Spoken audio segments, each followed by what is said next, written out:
Hello everyone, I'm going to introduce you to a few tips on spreadsheets, and first off I want to tell you how you can get some completely free. If you happen to have a Google account, then you can get Google Spreadsheets. In fact, you can get the whole Google suite, which includes presentations and word processors, but also this spreadsheet program. And although you'll find the tools slightly different to look at, it can do the same as almost any other spreadsheet. So that's the first way to get something for free. The other two free pieces of software are called SoftMaker Free Office and LibreOffice, and if you put either of those into a search engine you'll find these two websites. So this one for SoftMaker Free Office and this one for LibreOffice. Show you what they look like. LibreOffice starts up once you've installed it, rather like this, and you can see that you have got all the main parts of a suite of software similar to Microsoft Office. And this is the spreadsheet, so if I start that, again it looks pretty much like the other ones. More tools probably visible than on Google Spreadsheets. So close that. And the SoftMaker Free Office offering is called PlanMaker. Again, huge array of tools here. And it's got links to the other parts of the SoftMaker software, such as the text maker and the presentation maker, just there. So let's just remove those for now,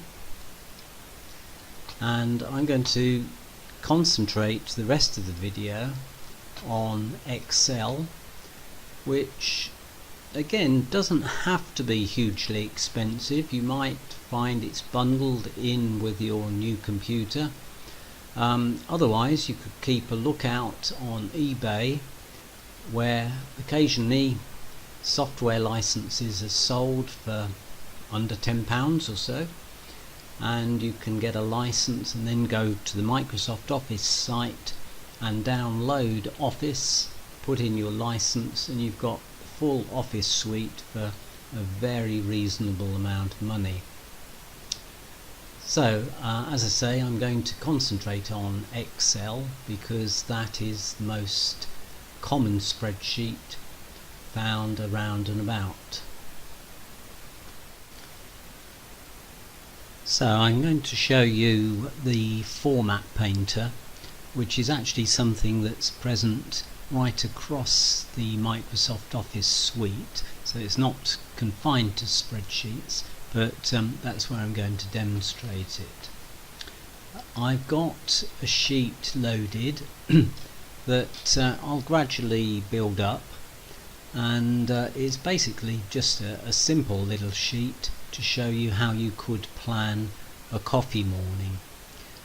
And I've put in one or two items in column A and B and C and D and E, and what I'm going to do is, first of all, I want to alter this column heading, so I'm going to change it to Arial black, and I'm going to make it a bit bigger. I'm going to make it 14, and you'll see it no longer fits the box, so I can just stretch that box like so.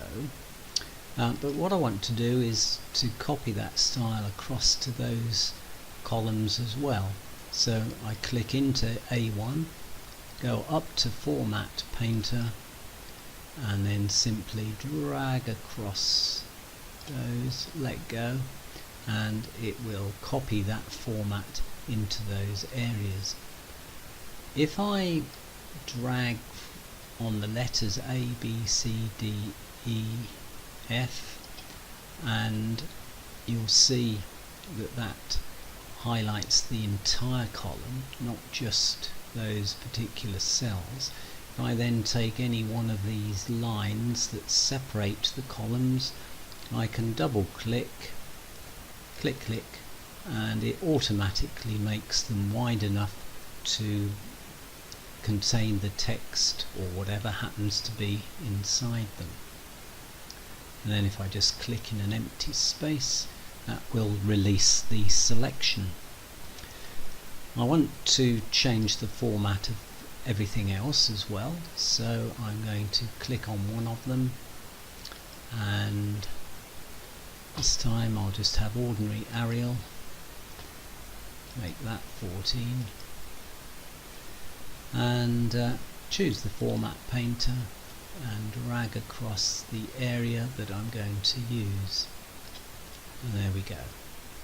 Alternatively, I could have selected that area in the first place and then chosen the format that I wanted, but obviously I want you to see what Format Painter can do. Once again, I need to select the entire columns and double click so that everything contained is going to fit nicely.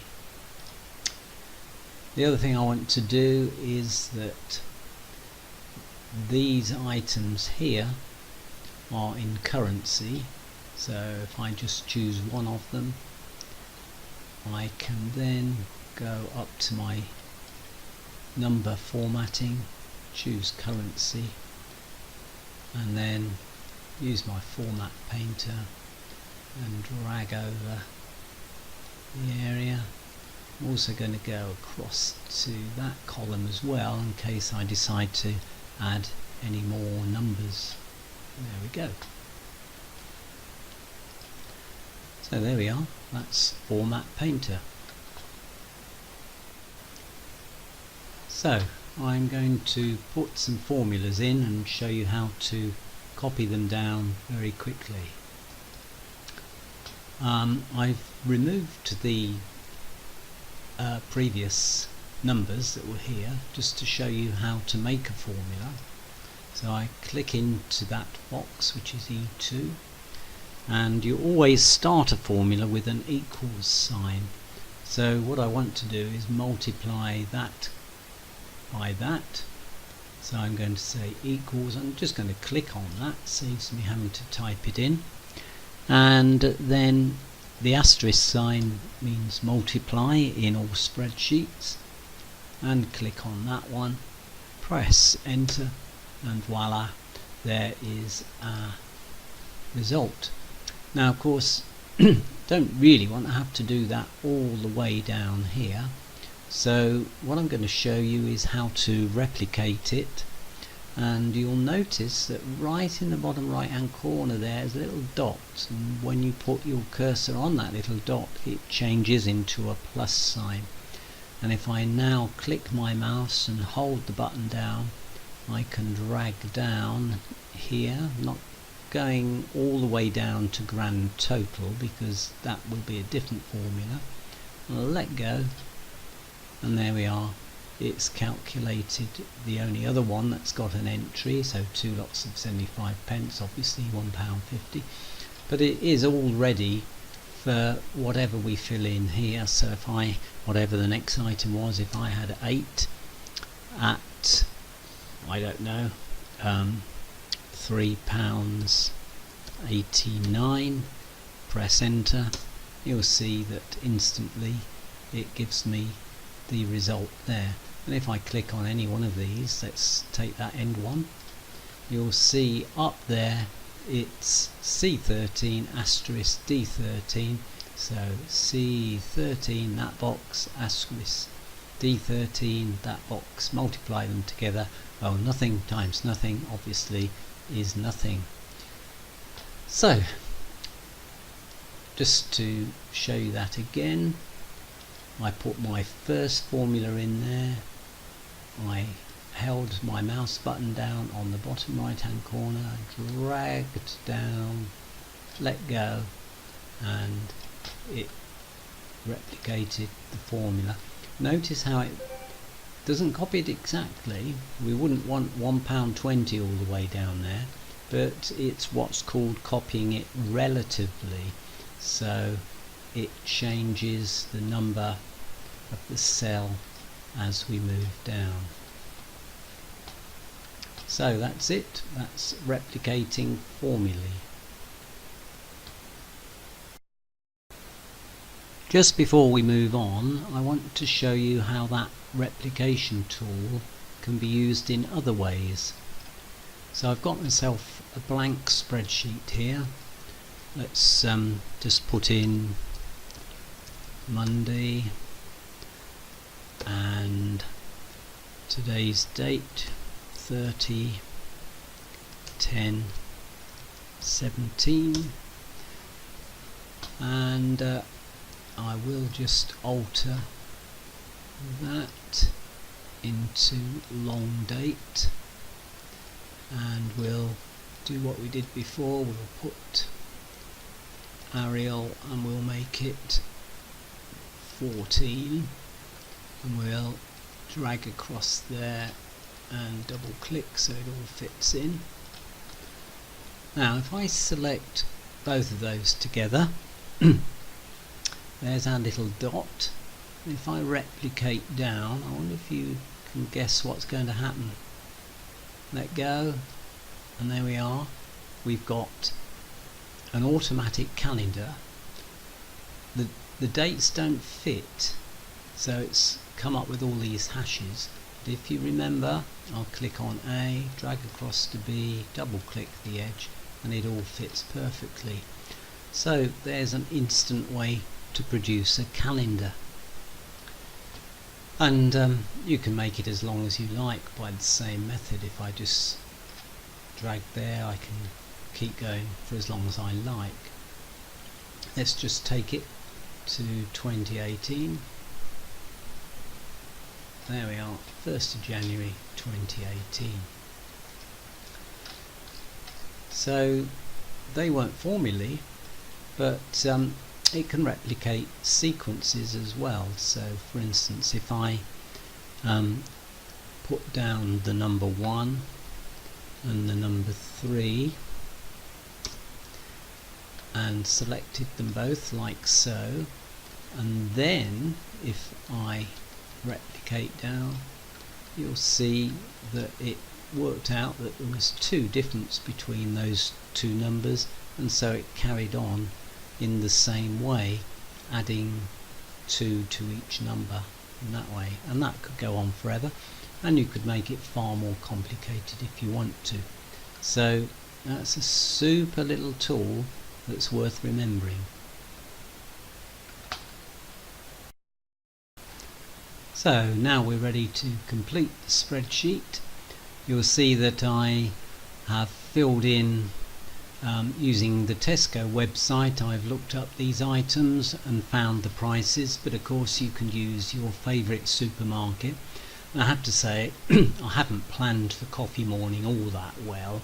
I've just thought of a few things that came into my head. I'm sure I've missed out loads of things that are very important, perhaps plastic teaspoons and such like.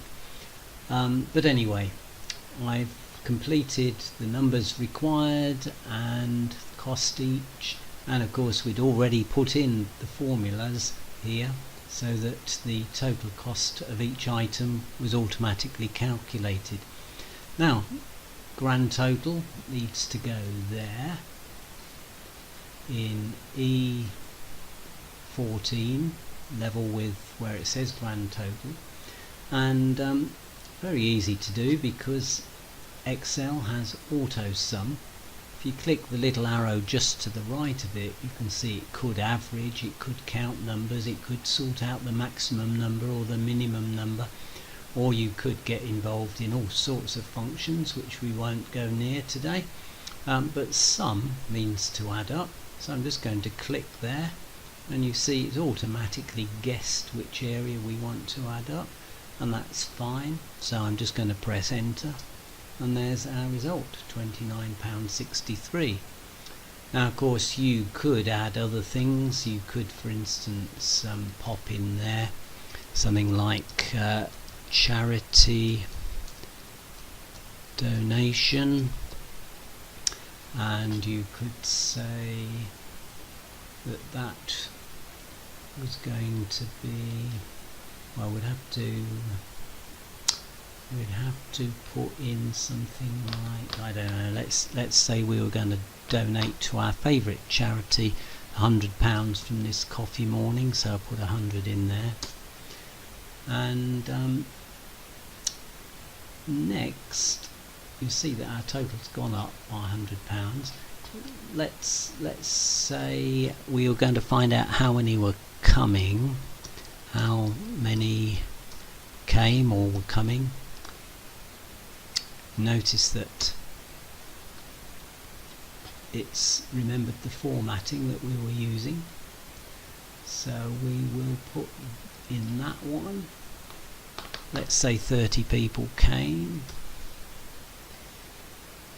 and we could work out the cost to charge each person coming. And what we want to do is put in another formula, equals, and it would be the grand total there divided by, and we use the normal